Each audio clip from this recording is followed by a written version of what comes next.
Yeah, I think some historical context is important. In 2006, Hu Jintao gave this speech, and in that speech, he talked about, 6 or 7 boxes. And the way that he described these boxes was that these are the critical parts of the Chinese economy that they must persevere and win over the next 20 or 30 years to ensure safety, security, and prosperity for the Chinese people.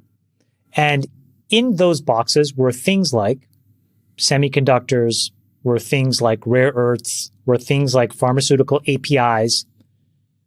And what it described was a willingness by state governments in China, as well as the federal government in China, to use the balance sheet to support those companies.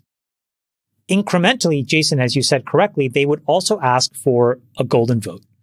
In return, what did they do? I can talk to you about rare earths as one very specific example through my involvement with MP and now with Intellis. The Chinese have an extremely sophisticated market-driven approach to how they help when they are on the cap table. They'll price shape, they'll price dump, they will change the spot markets, they'll perturb the ability for other people to compete. And what that does is it locks the capital markets because it says we can't compete with these companies, so we're not going to finance an alternative. That has long-term strategic negative consequences for everybody that isn't those Chinese companies.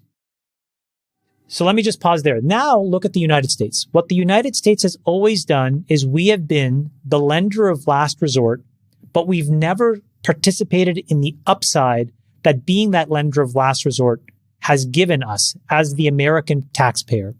So for example, in 2008, we created TARP, where we bailed out all kinds of toxic assets. What did we get in return for that? Nothing. We barely got our money back.